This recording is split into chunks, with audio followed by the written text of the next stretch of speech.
അപ്പൊ മക്കളെ നമ്മള് നേൺസ്റ്റ് ഇക്വേഷൻ പഠിച്ചു കഴിഞ്ഞു അല്ലെ. Nernst equation of electrode potential കണ്ടുപിടിക്കാനുള്ള നേൺസ്റ്റ് ഇക്വേഷനും സെൽ പൊട്ടൻഷ്യൽ കണ്ടുപിടിക്കാനുള്ള നേൺസ്റ്റ് ഇക്വേഷനും നമ്മൾ പഠിച്ചു കഴിഞ്ഞു.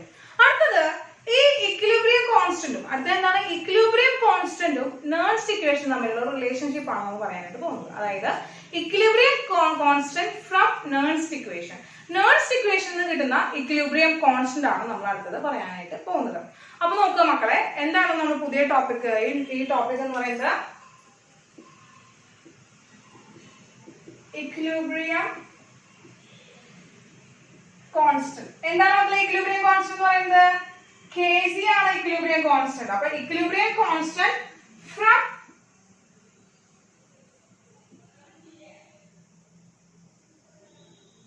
Nernst equation. Equilibrium constant from Nernst equation. Nernst equation എന്താണ് നമ്മൾ ഇക്വിലിബ്രിയം കോൺസ്റ്റന്റ് ഡിറൈവ് ചെയ്തെടുക്കാൻ പോകുന്നത്.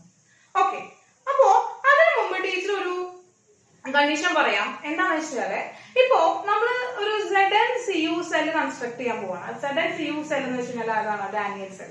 അപ്പൊ ഒരു ഡാനിയൽ സെൽ എടുക്കാം. Let us consider a Daniel cell. Daniel cell consider ചെയ്യാണ് Zn solid bar ZnSO4 aqueous double bar CuSO4 aqueous bar Cu solid. ഇതാണ് നമ്മുടെ ഡാനിയൽ സെൽ അഥവാ നമ്മുടെ എന്താണ് ഡാനിയൽ സെല്ല് അഥവാ എന്താണ് ZnCu സെൽ എന്ന് പറയുന്നതാണ്. അവരുടെ റെപ്രസെന്റേഷൻ ആണ് നമ്മൾ എഴുതി വെച്ചിരിക്കുന്നത്. ഇങ്ങനെ ഒരു സെൽ വർക്കിംഗിൽ വരുമ്പോൾ ഇവിടെ 3 ഒബ്സർവേഷൻസ് ആണ് നമുക്ക് കാണാനായിട്ട് പറ്റും. 3 ഒബ്സർവേഷൻ ആണ് ഇവിടെ കെമിക്കൽ റിയാക്ഷൻ ആയിട്ട് നടക്കുക. അപ്പൊ നോക്കാം, അതിൽ ഫസ്റ്റ് വൺ എന്ന് പറയുന്നത് എന്താ വെച്ചാൽ നമുക്കറിയാം ഇതിൽ ആനോഡ് എന്ന് പറയുന്ന ആരാണ്? സിങ്ക് ആണ്. അപ്പൊ ഈ ആനോഡിൽ എന്ത് റിയാക്ഷൻ ആണ് നടക്കുക? ഓക്സിഡേഷൻ റിയാക്ഷൻ ആണ് നടക്കുക. അപ്പൊ ആനോഡില് എടുക്കുന്ന സിങ്കിന് ഓക്സിഡേഷൻ സംഭവിക്കുന്നു. അപ്പൊ അതിന്റെ റിസൾട്ട് എന്താണെന്ന് നമുക്ക് നോക്കാം. ഫസ്റ്റ് വൺ എന്ന് പറയുന്നത് Zn എന്ത് സംഭവിക്കുന്നു? 2 ഇലക്ട്രോണെ കളഞ്ഞ് അവൻ Zn2+ ആയിട്ട് മാറുന്നു. Zn2+ ആയിട്ട് മാറും. അതായത് ഓക്സിഡേഷൻ റിയാക്ഷൻ ആണ്. ഇനി ഈ Zn2+ ആ റോഡിൽ തന്നെ ഇങ്ങനെ ഇരിക്കുവോ? ഉണ്ടാകുന്ന ഈ Zn2+ റോഡിന് ചുറ്റും ഇങ്ങനെ ഇരിക്കുവോ? ഇല്ല. അവരെന്താണ് Zn2+ അയോണുകൾ അവരെങ്ങോട്ട് പോകുന്നു? Passes into solution. അവരുടെ തന്നെ സൊല്യൂഷൻ ആയിട്ടുള്ള ZnSO4 ഇലക്ട്രോലൈറ്റ് ആയിട്ട് എടുക്കുന്നത് അതിലേക്ക് പോകും. അപ്പോ Zn എന്ത് സംഭവിക്കുന്നു? Zn from Zn electrode passes into solution as Zn2+ ion. Zn2+ ion ആയിട്ട് Zn ഇലക്ട്രോഡിൽ നിന്ന് Zn2+ ആയിട്ട് എവിടേക്ക് പോകുന്നു? ഇലക്ട്രോലൈറ്റിലേക്ക് ഡിസോൾവ് ആകും. കിട്ടിയില്ലേ മക്കളെ? അപ്പൊ നമ്മൾ ഫസ്റ്റ് ഒബ്സർവേഷൻ എന്ന് പറയുന്നത് എന്താണ്? Zn from Zn electrode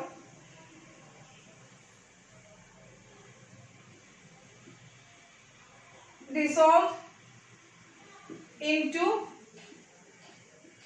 electrolyte as Zn2+. Zn2+കള് ഇലക്ട്രോലൈറ്റിലേക്ക് ഡിസോൾവ് ആകും. അതാണ് ഫസ്റ്റ് ഒബ്സർവേഷൻ എന്ന് പറയുന്നത്. ഫസ്റ്റ് ആനോഡ് കമ്പാർട്ട്മെന്റിൽ നടക്കുന്ന റിയാക്ഷൻ എന്ന് പറയുന്നത്. ഇനി സെക്കൻഡ് വൺ പറയാം. നമ്മൾ സെക്കൻഡ് വൺ എന്താണ്? കാഥോഡ് കമ്പാർട്ട്മെന്റിലാണ് നടക്കുന്നത്. സെക്കൻഡ് വൺ എവിടെയാണ് നടക്കുന്നത് മക്കളെ? കാഥോഡ് കമ്പാർട്ട്മെന്റിലാണ് നടക്കുന്നത്. കാഥോഡിൽ എന്ത് സംഭവിക്കുന്നു? ഇലക്ട്രോലൈറ്റിൽ എടുക്കുന്ന Cu2+ അയോണുകൾക്ക് റിഡക്ഷൻ സംഭവിച്ച് അവരെന്തായി മാറുന്നു? മെറ്റൽ ആറ്റം ആയിട്ട് മാറുന്നു. റിഡക്ഷൻ സംഭവിക്കാം. ഇനി റിഡക്ഷൻ സംഭവിച്ചിട്ട് ഉണ്ടാകുന്ന ഈ Cuകൾ ആ ഇലക്ട്രോലൈറ്റിൽ തന്നെ ഡിസോൾവ് ആയിട്ട് കിടക്കുവോ? ഇല്ല. അവർ ഇങ്ങോട്ട് പോകുന്നു. അവർ നേരെ എന്താണ് നേരെ ഇലക്ട്രോഡിലേക്ക് പോയി ഇലക്ട്രോഡിന് ചുറ്റും അക്യുമുലേറ്റ് ചെയ്ത് അവിടെ ഡെപ്പോസിറ്റ് ചെയ്യുന്നു. അതാണ് ഫസ്റ്റ്. അടുത്ത ഒബ്സർവേഷൻ എന്ന് പറയുന്നത് എന്താണ് മക്കളെ? Cu2+ അയോൺ എന്ന് പറയുന്നത് 2 ഇലക്ട്രോണിനെ ഗെയിൻ ചെയ്തിട്ട് Cu ആയി മാറുന്നു. ഈ Cu എന്ന് പറയുന്നത് എങ്ങോട്ട് പോകുന്നു? ഇലക്ട്രോഡിലേക്ക് പോകുന്നു. അപ്പൊ എന്താണ്? Cu2+ from electrolyte deposit on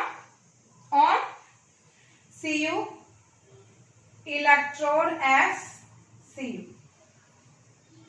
Cu2+ ion എന്ന് പറയുന്നത് ഇലക്ട്രോലൈറ്റിൽ നിന്ന് Cu ഇലക്ട്രോഡിലേക്ക് പോയി ഡെപ്പോസിറ്റ് ചെയ്യുന്നു as Cu. Cu എന്ന് പറഞ്ഞിട്ടുള്ള മെറ്റൽ, പ്യുവർ മെറ്റലായിട്ട് Cu അവിടെ എന്ത് ചെയ്യുന്നു, ഡെപ്പോസിറ്റ് ചെയ്തിട്ട് ഇരിക്കുന്നു. ഈ രണ്ട് ഒബ്സർവേഷൻ അവിടെ കഴിഞ്ഞു. അടുത്തപ്പോൾ നമുക്കറിയാം Cu2+ പോയി, ഈ ഇലക്ട്രോലൈറ്റിൽ നിന്ന് Cu2+ മൊത്തം പോയി. ഇലക്ട്രോലൈറ്റ് ആയിട്ട് എടുത്തിരിക്കുന്നത് നമ്മൾ ആരെയാണ്, CuSO4-നാണ്. അപ്പൊ Cu2+ പോയി കഴിഞ്ഞാൽ പിന്നെ ബാക്കി ആരാണ് എടുക്കുന്നുണ്ടാവുക, SO4 2- അയോൺ. ആരെടുക്കുന്നുണ്ടാവും, SO4 2- ion എടുക്കുന്നുണ്ടാവും. അപ്പൊ ഈ SO4 2- അയോണുള്ള കൂട്ടുകാരൻ കുറഞ്ഞു അല്ലെ, കൂട്ടുകാരൻ ഇല്ല. അപ്പൊ അവൻ എന്ത് ചെയ്യും, മെല്ലെ അവൻ ആ സോൾട്ട് ബ്രിഡ്ജിൽ പിടിച്ച് കയറി ആനോഡിന്റെ കമ്പാർട്ട്മെന്റിലേക്ക് വരും. എവിടേക്ക് വരും മക്കളെ, ആനോഡിന്റെ കമ്പാർട്ട്മെന്റിൽ വരും. അപ്പൊ ആനോഡിന്റെ കമ്പാർട്ട്മെന്റിൽ ഇതാ ഇലക്ട്രോണിൽ നിന്ന് എന്ത് ചെയ്യാണ്, ഡിസോൾവ് ചെയ്ത് വരുന്ന എന്തുണ്ട്, Zn2+ അയോണുകളുണ്ട്. അപ്പൊ അവരുടെ കോൺസെൻട്രേഷൻ അവിടെ കൂടുകയാണ്. ഈ SO4 2- അയോൺ അവിടേക്ക് വരികയാണ്. അങ്ങനെ അവർ രണ്ടാളും കമ്പൈൻ ചെയ്തിട്ട് വീണ്ടും Zn-SO4 ആയിട്ട് ആനോഡ് കമ്പാർട്ട്മെന്റിൽ ഇൻക്രീസ് ചെയ്യാണ് ചെയ്യുന്നത്. അപ്പൊ അതാണ് മൂന്നാമത്തെ ഒബ്സർവേഷൻ എന്ന് പറയുന്നത്. എന്താണ്,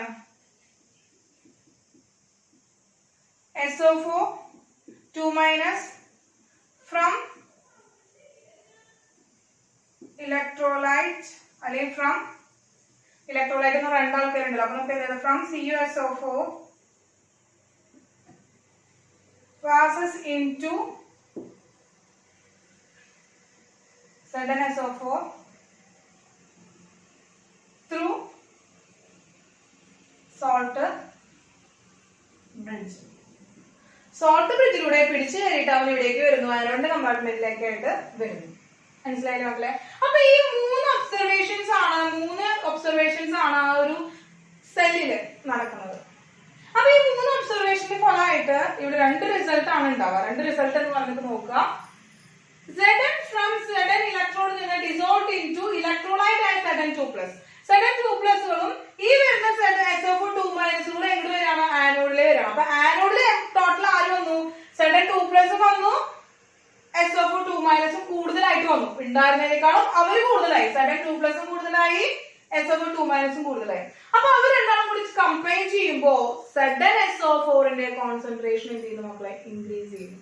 അപ്പൊ റിസൾട്ട് പറയുകയാണെങ്കിൽ നമ്മൾ എന്താ, ഇതിന്റെ റിസൾട്ട് എന്ന് പറയുന്നത് എന്ത് കിട്ടി നമുക്ക്, റിസൾട്ട് എന്ന് പറയുന്നത് എന്താണ്, കോൺസെൻട്രേഷൻ ഓഫ് Zn-SO4 increases.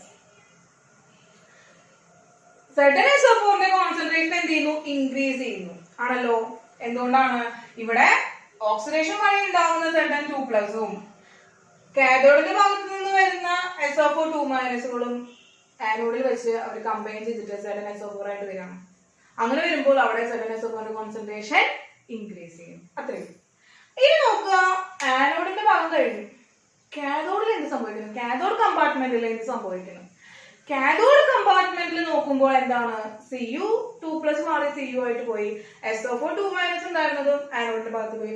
അപ്പൊ അവന്റെ കോൺസെൻട്രേഷൻ എന്ത് ചെയ്യുന്നു മക്കളെ, കുറയുന്നു. കോൺസെൻട്രേഷൻ ഓഫ് എന്താണ്, സെക്കൻഡ് വൺ എന്ന് പറയുന്നത് കോൺസെൻട്രേഷൻ ഓഫ് CuSO4 decreases. ഇത് രണ്ടാണ് മക്കളെ ഇവിടുത്തെ റിസൾട്ട് എന്ന് പറയുന്നത്. അങ്ങനെ ഈ കോൺസെൻട്രേഷൻ ഉണ്ടാകുന്ന ഈ വേരിയേഷൻ എന്ന് പറയുന്നത് മൂലം അവിടെ ഇലക്ട്രോഡ് പൊട്ടൻഷ്യലും എന്ത് സംഭവിക്കുന്നു, വേരിയേഷൻസ് ഉണ്ടാകുന്നു. ഇലക്ട്രോഡ് പൊട്ടൻഷ്യലും വേരിയേഷനും ഉണ്ടാകുന്നു. ആ റിയേഷൻ പ്രോഗ്രസും ഇലക്ട്രോഡ് പൊട്ടൻഷ്യൽ റിഡക്ഷൻ പൊട്ടൻഷ്യലും തമ്മിലുള്ള ഒരു ഗ്രാഫ് വരച്ച് എക്സ്പ്ലെയിൻ ചെയ്യാണ് ടീച്ചറെങ്കിൽ, ഇപ്പൊ നമുക്ക് XY ആക്സിസിൽ ടീച്ചർ ഒരു ഗ്രാഫ് വരയ്ക്കാം മക്കളെ. ഇതില് X ആക്സിസിൽ നമ്മൾ റിയാക്ഷൻ പ്രോഗ്രസ് ആണ് എടുക്കുന്നത്, Y ആക്സിസില് റിഡക്ഷൻ പൊട്ടൻഷ്യൽ ആണ് എടുക്കുന്നത് വാല്യൂസ്. അങ്ങനെ ഇരിക്കുമ്പോ ഈ റിഡക്ഷൻ പൊട്ടൻഷ്യൽ നമുക്കറിയാം, ഇവിടെ എന്ത് ചെയ്യണം മക്കളെ, Zn-SO4 എന്ന് പറയുന്ന ആളുടെ ഓക്സിഡേഷൻ കൂടി വരാം. അങ്ങനെ ഓക്സിഡേഷൻ കൂടി വരുമ്പോ അവന്റെ പൊട്ടൻഷ്യൽ എന്ത് സംഭവിക്കുന്നു, അവിടെ കോൺസെൻട്രേഷൻ കൂടുകയാണ്. അതിന് മൂലമായിട്ട് അവന് ഉണ്ടാകുന്ന റിഡക്ഷൻ പൊട്ടൻഷ്യൽ ഇൻക്രീസ് ചെയ്ത് വരുന്നു. അങ്ങനെ ഓക്സിഡേഷൻ ഹാഫ് റിയാക്ഷനിൽ എന്ത് ചെയ്യുന്നു, റിഡക്ഷൻ പൊട്ടൻഷ്യൽ എന്താ മക്കളെ, ഇൻക്രീസ് ചെയ്ത് വരുന്നു. ഇവനെന്താണ്, oxidation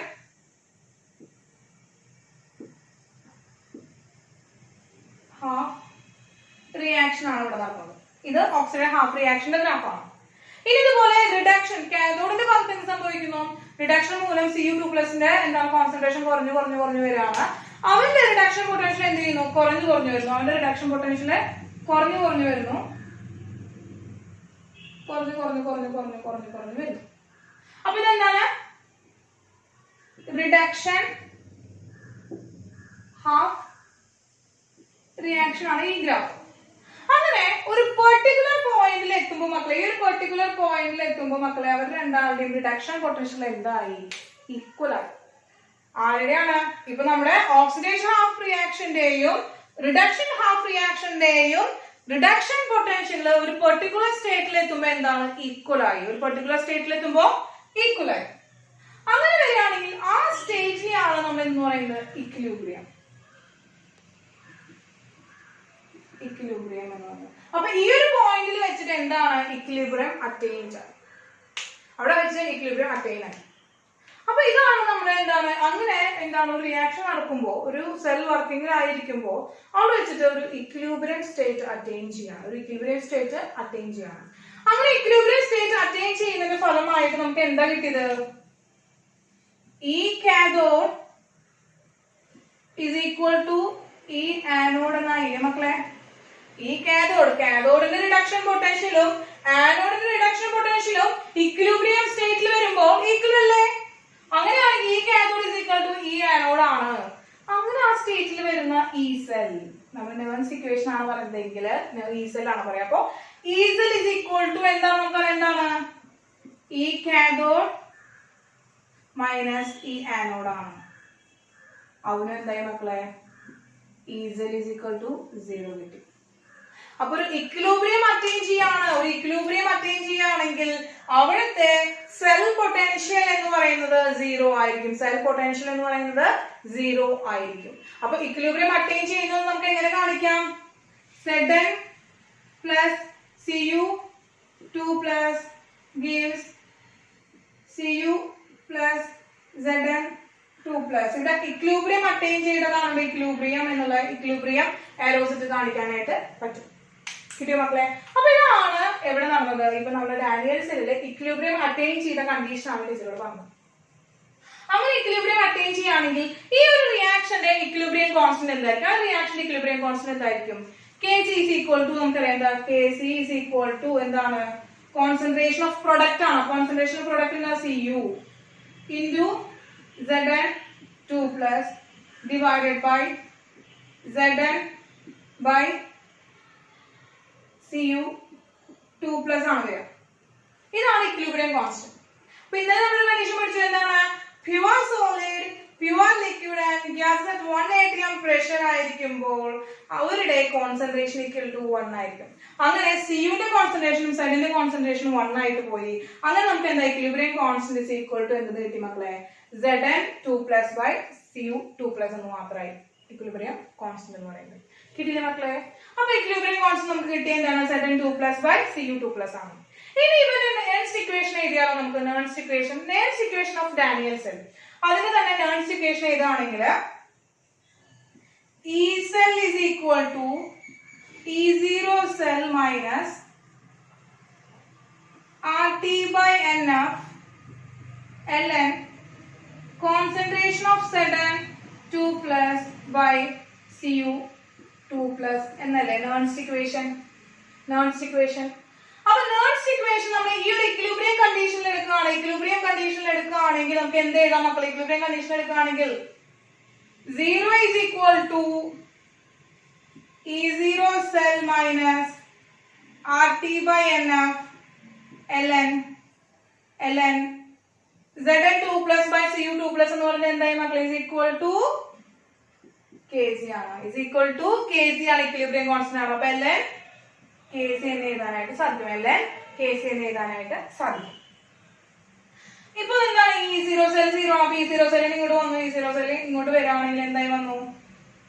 E0 cell is equal to RT by NF ln Kc. ഇതാണ് the relationship between അല്ലെങ്കിൽ എന്താണ് equilibrium constant from nurse equation എന്ന് പറയുന്നത്. നേഴ്സ് ഇക്വേഷനിൽ ഇക്വിലിബ്രിയം കോൺസ്റ്റന്റ് വന്ന വഴിയാണ് ഇപ്പൊ കാണിച്ചത്. മനസ്സിലായില്ലേ? ഇനി ഇതാണ് നമ്മുടെ ഇക്വിലിബ്രിയം കോൺസ്റ്റന്റും അതുപോലെ തന്നെ നേഴ്സ് ഇക്വേഷൻ തമ്മിലുള്ള ഒരു റിലേഷൻ കാണിക്കുന്ന ഇക്വേഷൻ എന്ന് പറയുന്നത്. ഇനി നമ്മൾ പറയുകയാണെങ്കിൽ ഇതിനെ നമ്മൾ 2-3 തരത്തിൽ നമ്മൾ പഠിച്ചുല്ലോ. എന്താണ് E0 സെൽ എന്ന് പറയുന്നത്? നമുക്ക് എന്ത് ചെയ്യാം, E0 സെല്ലിനെ നമുക്ക് 2.303 RT divided by NF log KC എഴുതാനായിട്ട് പറ്റും. ഇനി ആറിന്റെ വാല്യൂ, ടിയുടെ വാല്യൂ, എഫിന്റെ വാല്യൂ ഇവിടെ പുട്ട് ചെയ്ത് കൊടുത്തു കഴിഞ്ഞാൽ E0 സെൽ എന്ന് പറഞ്ഞാൽ എന്താവും? E0 cell is equal to 0.0591 divided by n log KC എന്നാവും. അപ്പൊ ഇതൊക്കെ നമുക്കറിയാം. അപ്പൊ ഇതാണ് നമ്മൾ പറഞ്ഞത് എന്താണ് equilibrium constant from Nernst equation. Equilibrium constant from Nernst equation ആണ് നമ്മളിപ്പോ ഇവിടെ ഡിറൈവ് ചെയ്ത് വെച്ചിരിക്കുന്നത്. അപ്പൊ കിട്ടിയില്ല മക്കളെ? ഇനി ഈ ഒരു നേൺസ്റ്റ് ഇക്വേഷൻ നിന്ന് നമുക്ക് എന്ത് കണ്ടുപിടിക്കാനായിട്ട് പറ്റും? KCയുടെ വാല്യൂ കണ്ടുപിടിക്കാനായിട്ട് പറ്റും. KC ആരാണ്? Equilibrium constant. ഇക്വിലിബ്രിയം കോൺസ്റ്റന്റിന്റെ വാല്യൂ കണ്ടുപിടിക്കാനായിട്ടും സാധിക്കും. അപ്പൊ ഇത്രയാണ് മക്കളെ ഇതിനൊരു ജനറൽ ഇക്വേഷൻ വെച്ചിട്ട് ടീച്ചർ പറഞ്ഞു തരുന്നത്. ഇപ്പോ ഡാനിയൽ സെല്ലിന്റെ ഇക്വേഷനും എന്താണ് ഇക്വിലിബ്രിയം കോൺസ്റ്റന്റ് ആണ് ടീച്ചർ പറഞ്ഞത്. ഇനി ഒരു ജനറൽ ഇക്വേഷൻ വരികയാണെങ്കിൽ ഏതൊരു സെല്ല് വന്നാലും നമുക്ക് ഇതുപോലെ എഴുതാനായിട്ട് പറ്റും. ആ ഒരു ജനറൽ ഇക്വേഷൻ വരുമ്പോൾ എങ്ങനെയാണ് ഇക്വിലിബ്രിയം കോൺസ്റ്റന്റ് എന്നുള്ളത് ടീച്ചർ പറഞ്ഞു തരാം. അപ്പൊ എന്ത് ചെയ്യാം മക്കളെ? ഇതൊന്ന് നോട്ട് ചെയ്ത് എടുത്തോളൂ കേട്ടോ. അപ്പൊ നമുക്ക് നമ്മൾ ലാസ്റ്റ് ഇക്വേഷനും ഇക്വിലിബ്രിയം കോൺസ്റ്റന്റ് പഠിച്ചു. അപ്പൊ ആ ഇക്വിലിബ്രിയം കോൺസ്റ്റന്റ് ഒരു ജനറൽ ഇക്വേഷനിൽ വരുമ്പോൾ എങ്ങനെയാണെന്നുള്ളതാണ് നമ്മൾ പറയാൻ പോകുന്നത്. അപ്പൊ ജനറൽ ഇക്വേഷൻ നമ്മൾ പറയുകയാണെങ്കിൽ AA plus BB gives CC plus BD എന്ന് പറയുന്ന ഒരു ഇക്വേഷൻ, ഒരു ജനറൽ ഇക്വേഷൻ ആണ്. അപ്പൊ നമുക്കറിയാം എന്താണ് നേൺസ്റ്റ് ഇക്വേഷൻ പറയുകയാണെങ്കിൽ എന്താണ് E0 E cell is equal to എന്ന് പറയാനായിട്ട് പറ്റും നമുക്ക് E0 cell minus 0.0591 divided by n log concentration of product divided by concentration of reactant. ഇതാണ് നമുക്കറിയാം. ഇതാണ് നമ്മൾ പഠിക്കുന്നത്. അല്ലെങ്കിൽ ഓക്സിഡേഷൻ സ്റ്റേറ്റ് ഡിവൈഡ് ബൈ എന്താണ് റിഡക്ഷൻ സ്റ്റേറ്റ് എന്ന് നമുക്ക് പറയാനായിട്ട് പറ്റും. അപ്പൊ ഇവിടെ നമുക്ക് എന്താ ഇക്വിലിബ്രിയം സ്റ്റേറ്റ് ആയതുകൊണ്ട് തന്നെ എന്താണ് E cell എന്ന് പറയുന്നത് 0 ആണ്.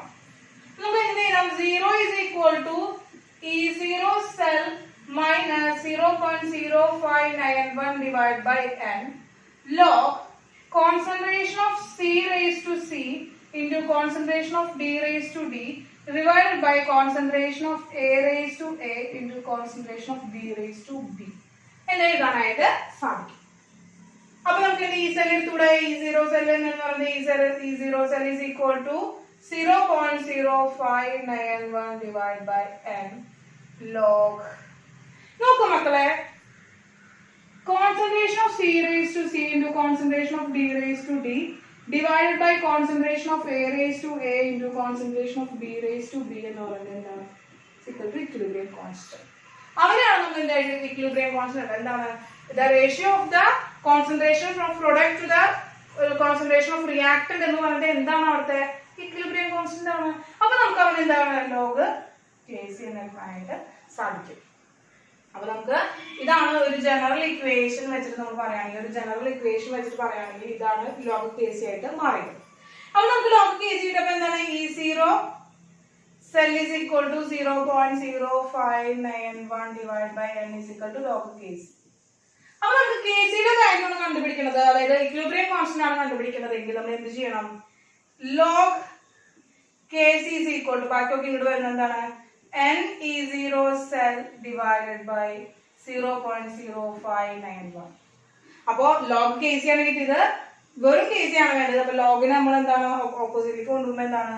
KC is equal to anti-log of n E0 cell divided by 0.0591 എന്ന് പറയാനായിട്ട് നമുക്ക് സാധിക്കും. അപ്പൊ ഇതാണ് കെയുടെ, അതായത് KCയുടെ ഇക്വേഷൻ, ഇക്വിലിബ്രിയം കോൺസ്റ്റന്റിന്റെ ഇക്വേഷൻ. അതായത് ഇക്വിലിബ്രിയം കോൺസ്റ്റന്റ് കിട്ടുക എങ്ങനെയാണ് മനസ്സിലായാലും മക്കളെ? അപ്പൊ ഇത്രയും എന്താണ്? n number of electron transfer ആണ്, അല്ലെങ്കിൽ n ഫാക്ടർ ആണ് എന്ന് പറയാനായിട്ട് പറ്റും. നമ്പർ ഓഫ് ഇലക്ട്രോൺ ട്രാൻസ്ഫർ അല്ലെങ്കിൽ n ഫാക്ടർ ആണെന്ന് പറയാനായിട്ട് പറ്റും. E0 സെൽ എന്ന് പറയുന്നത് നമുക്ക് എന്താണ്? നമ്മുടെ സ്റ്റാൻഡേർഡ് എന്താണ്? റിഡക്ഷൻ പൊട്ടൻഷ്യൽ, അല്ലെങ്കിൽ standard EMF of the cell ആണ്. then divided by 0.591 ചെയ്താൽ മതി. അതിന്റെ ആന്റിലോഗ് എടുത്തു കഴിഞ്ഞാൽ നമുക്ക് എന്താണ് ഇക്വിലിബ്രിയം കോൺസ്റ്റന്റ് കണ്ടുപിടിക്കാനായിട്ട് സാധിക്കും. അപ്പൊ ഇത്രയും നമുക്കത് നോട്ട് ചെയ്തെടുക്കുക. ഇമ്പോർട്ടന്റ് ആണ്, ന്യൂമറിക്കൽസ് വരാറുണ്ട്, വളരെ ഇമ്പോർട്ടന്റ് ആണ് ക്വസ്റ്റ്യൻ, എസ്എ ക്വസ്റ്റ്യൻ ഒക്കെ ആയിട്ട് വരാറുണ്ട്, വളരെ ഇമ്പോർട്ടന്റ് ആണ്. അപ്പോൾ പഠിക്കാം. അപ്പൊ നമുക്ക് അടുത്ത ടോപ്പിക്കിലേക്ക് പോകും. ഇതൊന്ന് നോട്ട് ചെയ്തെടുത്തു. മക്കളെ, ഇക്വിലിബ്രിയം കോൺസ്റ്റന്റ് നമ്മൾ പഠിച്ചു കഴിഞ്ഞാൽ ഇക്വിലിബ്രിയം കോൺസ്റ്റന്റ് എങ്ങനെയാണ് ഇക്വേഷനിൽ നിന്ന് നമുക്ക് ഫൈൻഡ് ചെയ്യാൻ പറ്റുക, ഇക്വിലിബ്രിയം കോൺസ്റ്റന്റ് കണ്ടുപിടിക്കാനുള്ള ഇക്വേഷൻ ഒക്കെ നമ്മൾ പറഞ്ഞു ആന്റിലോഗ് വെച്ച് കണ്ടുപിടിക്കാം. അപ്പോൾ ആന്റിലോഗ് കണ്ടുപിടിക്കേണ്ടത് ടീച്ചർ അടുത്ത വീഡിയോ ആയിട്ടിട്ടുണ്ട്. അപ്പൊ മക്കള് പ്രോബ്ലംസ് ചെയ്യുമ്പോൾ പിന്നെ പറഞ്ഞു തരാം എങ്ങനെ ചെയ്യേണ്ടതെന്നുള്ളതൊക്കെ. അപ്പൊ നമുക്കത് പുതിയൊരു അറിവാണ്, അപ്പൊ നമുക്കത് ചെയ്യാം. ഓക്കെ, ദെൻ ഇനി നമ്മൾ നോക്കാൻ പോകുന്നത് എന്താ വെച്ചാല് the relationship between delta G and E0Z. എന്താണ് ഇപ്പൊ ഡെൽറ്റ ജി? നമുക്കറിയാം, കഴിഞ്ഞ പഠിച്ചത് തന്നെയാണ്. Gibbs free energy. ഫ്രീ എനർജിനെയാണ് നമ്മൾ എന്ന് പറയുന്നത് ഡെൽറ്റ ജി എന്ന് പറയുന്നത്. അപ്പൊ ആ ഡെൽറ്റ ജിയും E0 സെല്ലും തമ്മിലുള്ള റിലേഷൻ എന്താണ്? അതാണ് നമ്മൾ അടുത്ത് വേണ്ടി പഠിക്കാൻ പോകുന്നത്. എന്താണ് relation between delta G0 and E0 cell. ഇതാണ് മക്കൾ നമ്മൾ പഠിക്കാൻ പോകുന്നത്. സ്റ്റാൻഡേർഡ് ഗിബ്സ് എനർജിയും സ്റ്റാൻഡേർഡ് EMF ഓഫ് ദി സെല്ലും തമ്മിലുള്ള റിലേഷൻഷിപ്പ് എന്താണെന്നാണ് നമ്മൾ പഠിക്കാൻ പോകുന്നത്. അപ്പൊ നോക്കുക, നമ്മളൊരു കണ്ടീഷൻ പറഞ്ഞാൽ ഇവിടെ ഉണ്ടാകുന്ന ഒരു സെല്ല് വർക്ക് ചെയ്യുമ്പോൾ, ഒരു സെല്ല് ഉണ്ടാക്കുമ്പോൾ സെല്ലിന്റെ വർക്കിംഗ് മൂലം ഉണ്ടാകുന്ന ഇലക്ട്രിക്കൽ വർക്ക് ഡൺ എന്ന് പറയുന്നത് എന്തായിരിക്കും? Decrease of free energy of എന്താണ്? ഇലക്ട്രിക്കൽ വർക്ക് ഡൺ എന്ന് പറയുന്നത് ഡിഗ്രീസ് ഇൻ എനർജി ആണ്. ഫ്രീ എനർജി ഡിഗ്രീസ് ചെയ്യുന്നതാണ് is equal to the electrical work done of the cell ആണ്. അങ്ങനെയാണെങ്കിൽ നമുക്ക് എന്താണ് work done is equal to negative delta G0 എന്ന് പറയാൻ പറ്റും. നെഗറ്റീവ് ഡെൽറ്റ G0 എന്ന് പറയാൻ പറ്റും. ഇനി ഇവിടെ ഉണ്ടാകുന്ന വർക്ക് ഡൺ എന്ന് പറയുന്നത് W is equal to NF E0 cell ആണ്. ഇവിടെ ഉണ്ടാകുന്ന വർക്ക് ടോട്ടൽ വർക്ക് ഡൺ എന്ന് പറയുന്നത് NF E0 സെൽ ആണ്. അങ്ങനെയാണെങ്കിൽ എന്താണ്? Negative delta G0 is equal to NF E0 cell ആയില്ലേ മക്കളെ? NF E0 സെൽ ആയില്ലേ? ഇത് നമുക്കറിയാം, ഇക്വിലിബ്രിയം കണ്ടീഷൻ ആണ് എടുക്കുന്നത്. ഒരു ഇക്വിലിബ്രിയം ആണ്. എന്താണ്? ഇക്വിലിബ്രിയം ആണെങ്കിൽ എന്താണ്? E0 cell is equal to എന്ന് പറയുന്നത് നമുക്ക് എന്തെടുക്കാൻ പറ്റും? RT by NF log അല്ല ln kc എന്നെടുക്കാൻ പറ്റും. RT by NF ln kc എന്നെടുക്കാനായിട്ട് പറ്റും. നമുക്ക് അവിടെ കുട്ടി ഇതിലൂടെ എന്താണ്? Negative delta G0 is equal to എന്താണ്? NF into RT by NF ln kc എന്നെടുക്കാനായിട്ട് പറ്റും. RT by NF ln kc എന്നെടുക്കാനായിട്ട് സാധിക്കും. ഈ NFും ക്യാൻസൽ ചെയ്തപ്പോൾ എന്താണ്? Negative delta G0 is equal to RT ln kc എന്ന് കിട്ടി. ഇനി ആ ln എന്താണ്? ബേസ് 10 to the base ആക്കി നമ്മൾ മാറ്റുകയാണെങ്കിൽ negative delta G0 is equal to 2.303 RT log kc എന്നെടുക്കാനായിട്ട് പറ്റും. അപ്പൊ ഈ നെഗറ്റീവ് ഡെൽറ്റ ജി എന്നുള്ളത് നമുക്ക് എന്താണ്? Gibbs free energy delta G0 is equal to എന്ന് പറയുകയാണെങ്കിൽ എന്ത് കിട്ടി? നെഗറ്റീവ് 2.303 RT log kc എന്ന് കിട്ടി. അപ്പൊ ഡെൽറ്റ G0 എന്താണ്? Delta G0 is equal to negative 2.303 RT log kc ആണ്. ഇനി നമുക്ക് ഇതുപോലെ ഇവിടെ എടുക്കുകയാണെങ്കിൽ എന്താണ്? Delta G is equal to negative NF E0 സെല്ലാണ് മക്കളെ. മക്കളെ, അപ്പൊ ഇതാണ് കണ്ടീഷൻ. ഡെൽറ്റ ജി കണ്ടുപിടിക്കാൻ ഇക്വേഷൻ ആണ്. ഇതിൽ നിന്ന് നമുക്ക് എന്ത് കണ്ടുപിടിക്കാൻ വരാറുണ്ട്? ഇതിൽ നിന്ന് നമുക്ക് ഗിബ്സ് എനർജിയും അതുപോലെ തന്നെ ഇക്വിലിബ്രിയം കോൺസ്റ്റന്റ് റിലേഷൻഷിപ്പിലുള്ള പ്രോബ്ലംസ് നമുക്ക് തരാറുണ്ട്. ഇനി നോക്കുക, ഇതൊരു എക്സ്ട്രാ ഒരു പോയിന്റ് ടീച്ചർ പറയുകയാണെങ്കിൽ എന്താ വെച്ചാല്, ഇപ്പൊ നോക്കുക, നമ്മുടെ കയ്യിലുള്ള ഈ ഒരു ഇക്വേഷനില് ഡെൽറ്റ ജി എന്ന് പറയുന്നത് എക്സ്റ്റെൻസീവ് പ്രോപ്പർട്ടി ആണ്. ബട്ട് E0 സെൽ എന്ന് പറയുന്നത് ഇന്റൻസീവ് പ്രോപ്പർട്ടി ആണ്. അതായത് അവരുടെ റിയാക്ഷന്റെ നേച്ചറിന് മാത്രമാണ് E0 സെൽ ഡിപ്പെൻഡ് ചെയ്യാം. പക്ഷെ ഡെൽറ്റ ജി എന്ന് പറയുന്നത് എക്സ്റ്റെൻസീവ് പ്രോപ്പർട്ടി ആണ് കേട്ടോ. ഡെൽറ്റ ജി എന്ന് പറയുന്നത് ഒരു എക്സ്റ്റെൻസീവ് പ്രോപ്പർട്ടി ആണ്.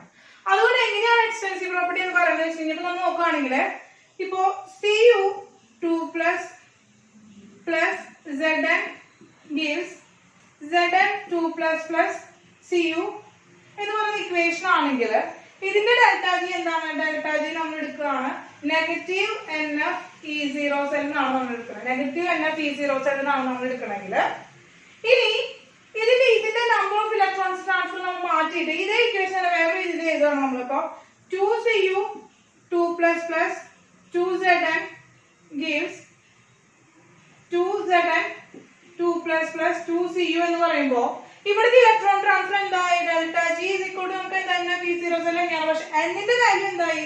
ഇവിടെ എടുത്തിരിക്കുന്ന ഇലക്ട്രോൺ ട്രാൻസ്ഫർ എന്ന് പറയുന്നത് എത്രയാണ് മക്കളെ? 2 എന്നാണ്. എന്ന് മാറിയിട്ട് എന്താണ്? 2 ആണ്. 2 ഇലക്ട്രോണാണ് ഇലക്ട്രോൺ ട്രാൻസ്ഫർ ചെയ്തത്. ഇനി ഇവിടെ എത്ര ഇലക്ട്രോണാണ് ട്രാൻസ്ഫർ ചെയ്തത്? ഇപ്പൊ 2 എന്താണ് 0ലേക്ക് വരികയാണ്. അപ്പൊ അല്ലെങ്കിൽ 0ൽ നിന്ന് 2ലേക്ക് വരികയാണ്. അപ്പൊ നമ്മളത് ഇലക്ട്രോൺ ട്രാൻസ്ഫർ n ഫാക്ടർ കണ്ടുപിടിക്കുകയാണെങ്കിൽ n factor is equal to changing oxidation state. ആരെങ്കിലും ഒരാളുടെ ചേഞ്ചിങ് ഓക്സിഡേഷൻ സ്റ്റേറ്റ് എടുക്കുക. അപ്പൊ CUന്റെ ആണെങ്കിൽ എന്താണ്? 2 - 0 ഇൻറ്റു നമ്പർ ഓഫ് ആറ്റം. എത്ര ആറ്റം എടുത്തിരിക്കുന്നത്? 2 ആണ്. അപ്പൊ എന്ത് കിട്ടി? 2 × 2 4 ഇലക്ട്രോണിയാണ് ഇവിടെ ട്രാൻസ്ഫർ ചെയ്തിരിക്കുന്നത് കിട്ടി. എത്ര കിട്ടി മക്കളെ? 4 ഇലക്ട്രോണിയാണ് ട്രാൻസ്ഫർ ചെയ്തിരിക്കുന്നത് കിട്ടി. അപ്പോൾ ഡെൽറ്റ ജി എന്ന് പറയുന്നത് -4 Fe0 സെൽ എന്നാണ്. അപ്പൊ ഇവിടെ ഈ നമ്പർ ഓഫ് ഇലക്ട്രോൺസിനെ ഡിപ്പെൻഡ് ചെയ്യാനാണ് ഗിബ്സ് ഫ്രീ എനർജി എന്ന് പറയുന്നത്. ഗിബ്സ് ഫ്രീ എനർജി എന്ന് പറയുന്നത് നമ്പർ ഓഫ് ഇലക്ട്രോണിനെ ഡിപ്പെൻഡ് ചെയ്യാണ്. അങ്ങനെ നമ്പർ ഓഫ് ഇലക്ട്രോണിനെ ഡിപ്പെൻഡ് ചെയ്യുന്ന കാരണം കൊണ്ട് തന്നെ ഇതൊരു എക്സ്റ്റെൻസീവ് പ്രോപ്പർട്ടി ആണ്.